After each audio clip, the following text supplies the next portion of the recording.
Start recording. Well, welcome back today. We're joined by our usual team here. We've got Dr. Greg Moody, Dr. PhD, now Dr. MD, and we've got Mindy Godfrey. And what we wanted to talk about today is the value of, I guess we could describe it as mentorship, coaching, combined with really having a peer group of people to work with.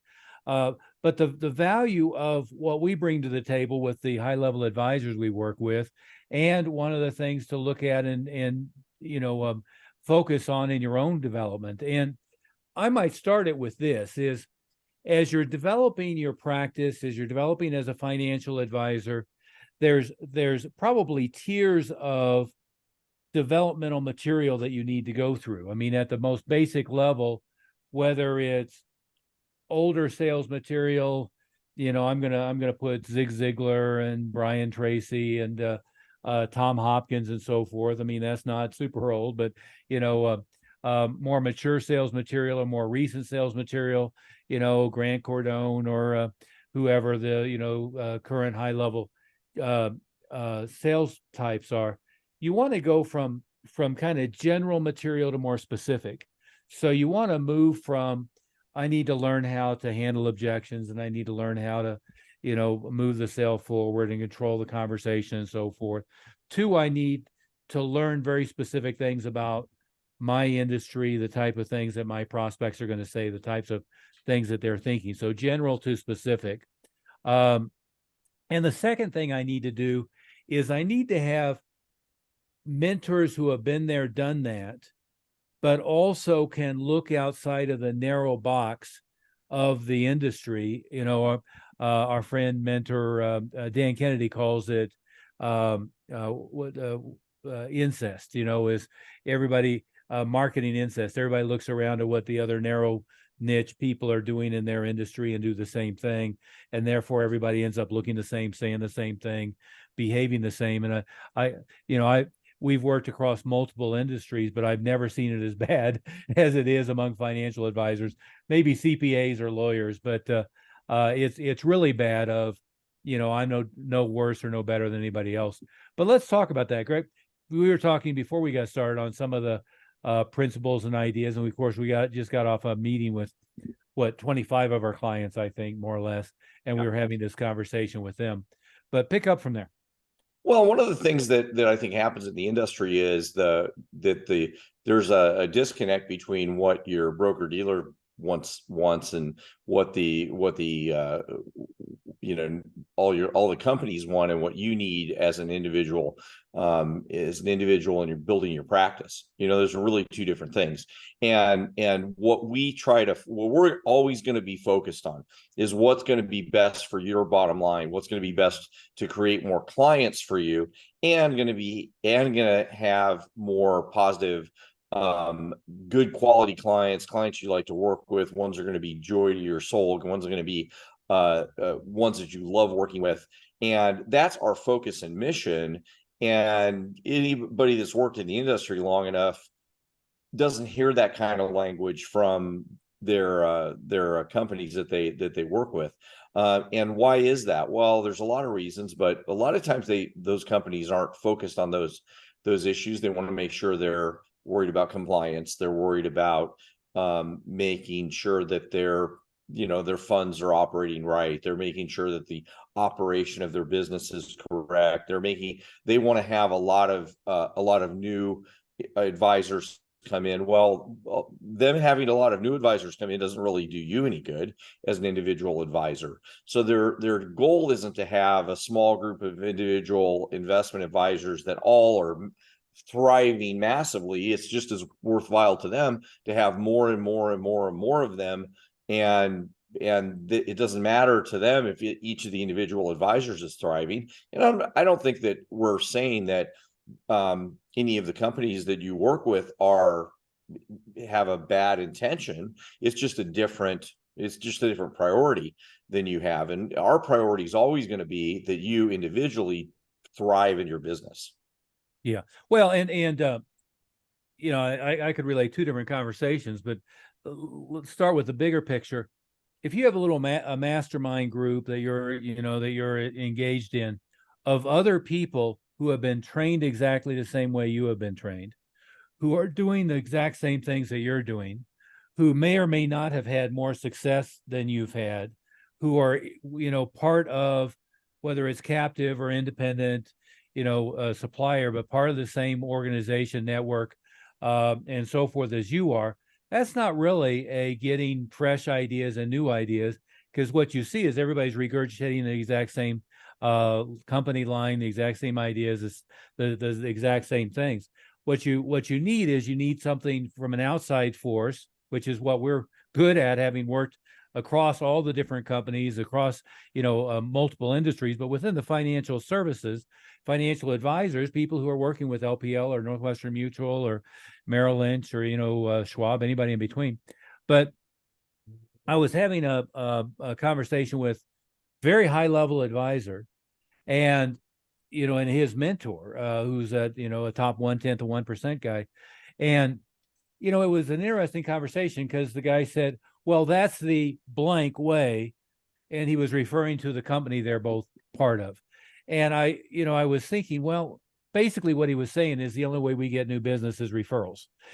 We work our warm list, and then we work our list of clients. Well, that's fine. It's okay, but it's certainly not it's the reason why that company has an 85% failure rate of new advisors within the first 2 years.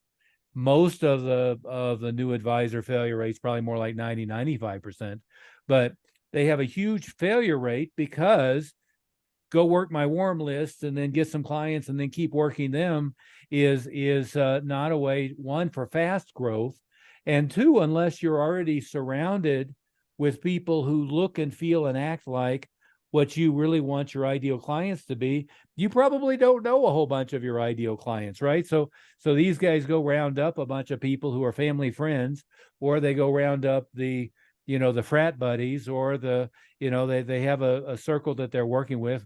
One of them was rounding up their wife's doctor buddies. But Mhm. once you get out of that, you don't have a room for ramping up either effectively targeted growth. Mhm. So you end up with this melting pot of people, of people who don't look and feel like your ideal client, and you end up with super slow growth. Um, so Well, it seems a small on the surface if you really state it out loud. It seems a poor way to build a business based on just knowing your friends. yeah, Yeah, I mean that doesn't ever seem like a very successful business model, and yet that seems to be the way that almost all the companies suggest their advisors operate.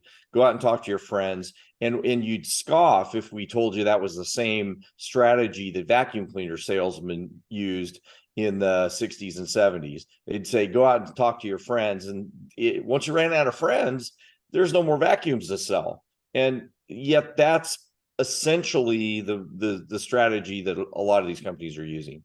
well, they're using the classic MLM model. Is 97% of people who sign up for an MLM never make any money other than being a product user. But that's the when I worked with multi-million-dollar earning MLM people, everybody knew they brought in is, let's make your warm list. Who are your friends and family, who are your business associates, and so forth. Let's go ding all of them.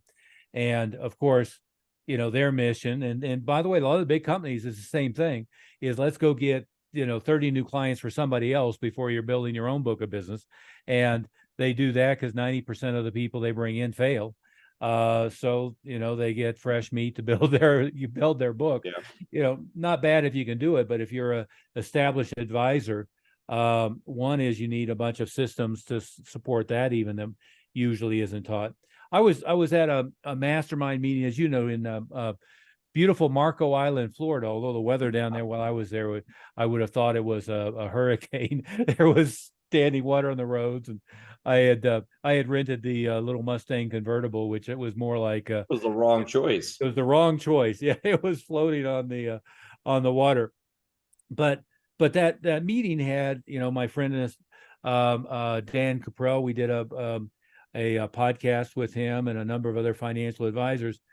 But, Dan's conversation was, your suppliers aren't your friends. Your suppliers have their own agenda, and their agenda is always focused on top line growth, get more sales, get more clients, get more volume for them, and their reward systems, incentive structures, events, recognition, everything is built in their best interest, not necessarily in your best interest. And I couldn't agree more. Is, again, as you said, it's not necessarily with evil intent. They have a business objective and they're recruiting people to develop their business objective. But what you really want to do is, I was having the conversation there with Tom, who we also did a podcast with, but conversation we were having as well as not, it's not all these things that people are trying to get you to do. It's how much money are you making? How much brain damage do you have to get there? And everything else is secondary to, am I making a good living? Am I building wealth? And am I minimizing my level of stress and my number of headaches? That really is the objective. And again, that's not your supplier's objective, isn't to minimize your brain damage, make your life as easy as possible, maximize your wealth and maximize your personal income. Their objective is completely unrelated to necessarily what's in your best interest. Yeah, and that's what our focus is always about. Is it's always going to be about you and what your strategies are, and so the strategies that we're helping you with are going to be very, very, very different than what you've probably heard before, because they're not really anything that the main companies are going to be talking about. They're not going to be helping you with referral systems that really work. Referral systems from their point of view is, who's your friend, and call them a bunch of times, and very, very poor structures on how to set appointments and do events, and how to get the maximum amount of events. It's, dare I say, negligent almost in how well educated people are in this space about how to maximize and get efficient use out of just wonderful potential events that they do. They could get a lot of business out of it, but it ends up being one or two clients out of a big, huge event that they do. So there's really no help for the advisor, because the companies don't need to give them help. And that's why what we need to, and really that's true of any business you're in. Anybody that's successful is going to tell you they've got a mentor that's focused on them, not a mentor that's kind of a go-between between them and whatever company they work with. It's somebody that's focused on them directly.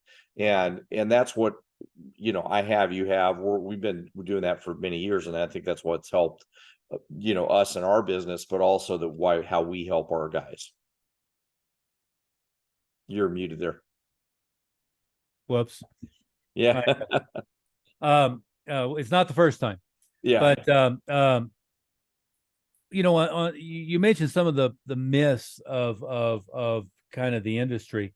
I think one thing that gets in advisors' way, and the big companies really don't do much to dispel that, is everyone is your client, right? So if you're starting with, let's build the warm list, you're not saying, I want to focus on neurosurgeons. How many friends do I have that are neurosurgeons? How many friends were my frat buddies, and who can I go after in that group, right?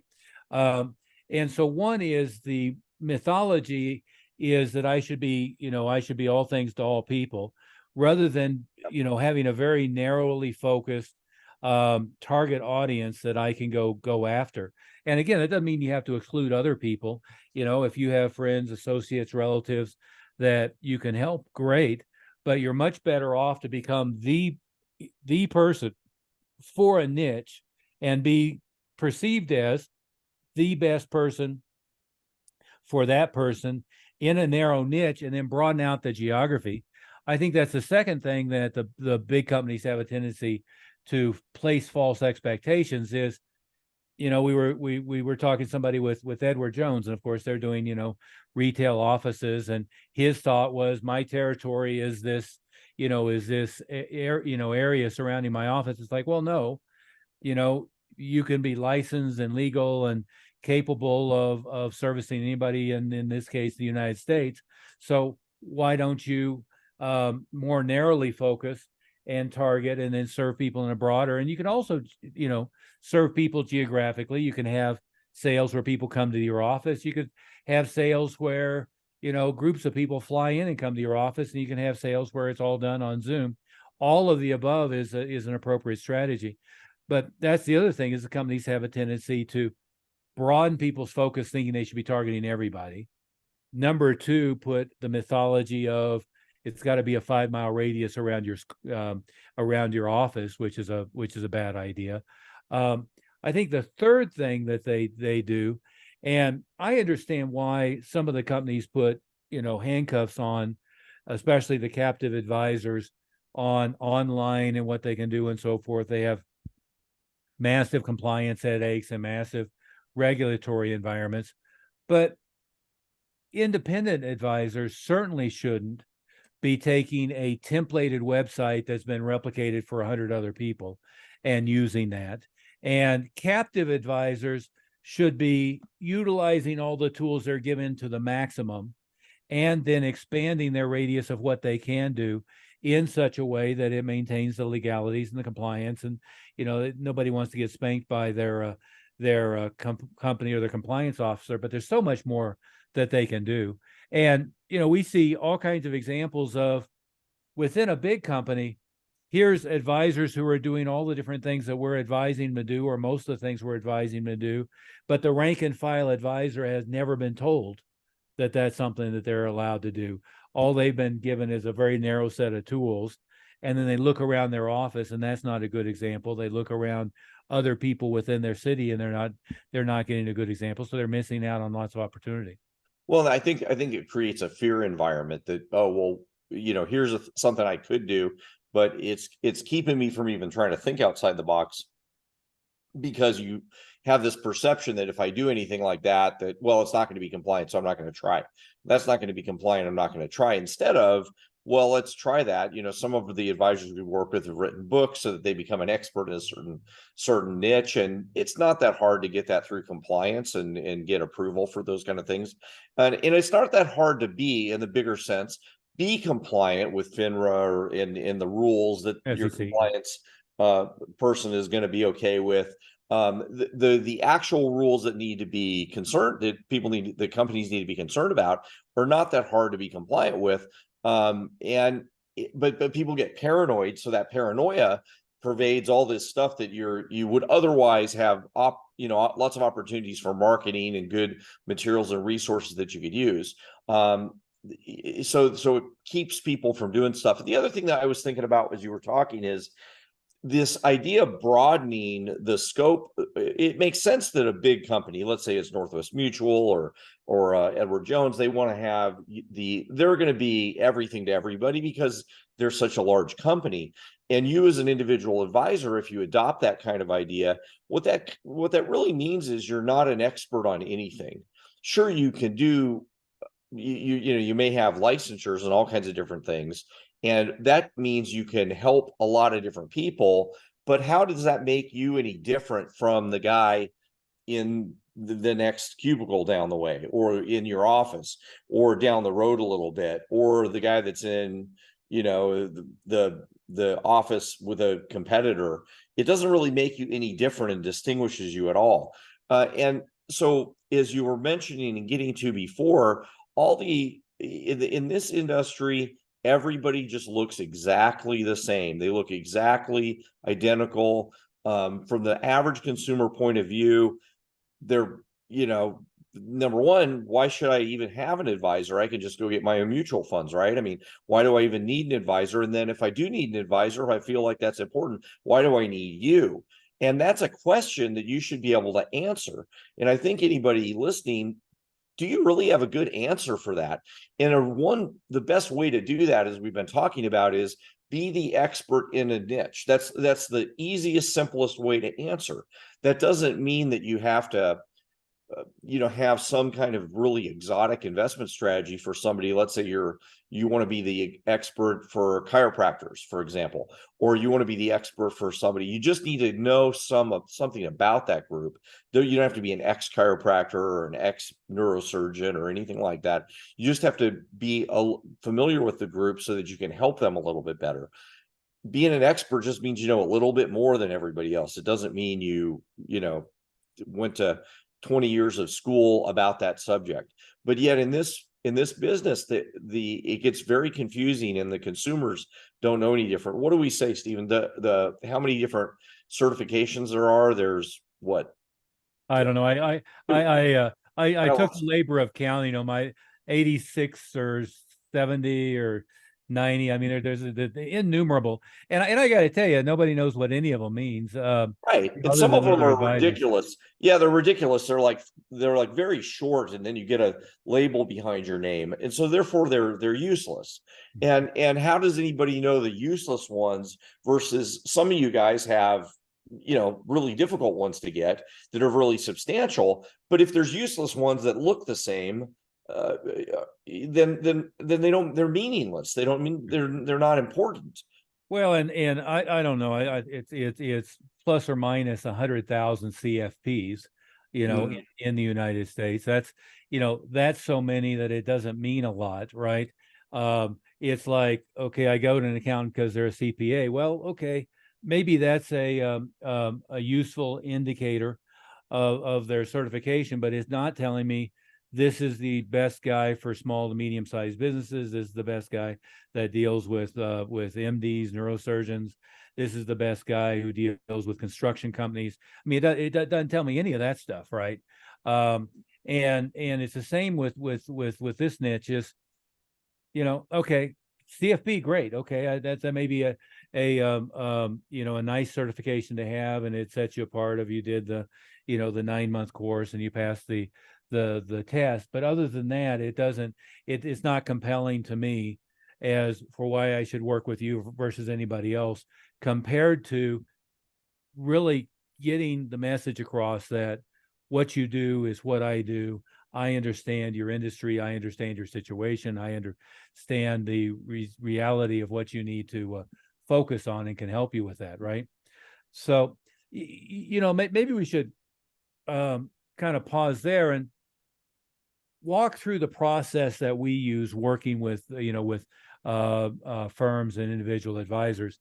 Is really what it is it's starting at, and I always tell people that we start at three things. One is looking at their new client pricing and onboarding process. And I understand a lot of advisors, the company's dictating what your fees are. But we look at the onboarding process, meaning the discovery meeting, each of the meetings in the early stages, the way you're getting somebody started, and helping you create processes and tools to position you as the best possible option to solve their problems. And what a lot of advisors we talk to immediately say is, well, anybody I sit down and talk to, I close. Well, great. If you're having 4 conversations a month and you're closing 3 or 4 of the people that you're having a month, that's great. The question is do you have enough flow? Are they the right people? What happens if we double, triple, or quadruple the number of new prospects coming in your pipeline? What we used to do is start with marketing. And what we found very quickly was we very quickly broke all their systems, because everybody would tell us the same thing. Oh, no, everybody I talk to, when they come in, they end up being a client. I just need more of them coming in. And then what we would be is so successful with feeding the pipeline that their systems weren't, and a good example is one advisor, we gave them 100 fresh quality prospects in a month. And it was more prospects than they had in the last 18 months. And then what happened is 3 weeks later, there still had been no follow-up on those prospects, right? Yeah, that was painful. Talk about stress reaction, right? And by the way, we just repeated it again. We had a bunch of clients lined up in the room, had an advisor there. They got phone numbers, email addresses, and and so forth. And of the 6 quality people that they had, only 2 of them had been talked to 3 weeks later. And the follow-up had been their assistant sent an email and hadn't heard back. Well, it's so you got to fix those processes to bring new clients in, to have and we get very specific on that. How many people visited your website? How many of them filled out an opt-in form? How many of people who filled out an opt-in form made an appointment? How many of those made an appointment showed up for a meeting, whether it's virtual or in person? How many of those who made a meeting became a client? And then backing it up, how many of the people who opted in were qualified? How many of the qualified people did you make an appointment? What should the definition of qualified be, right?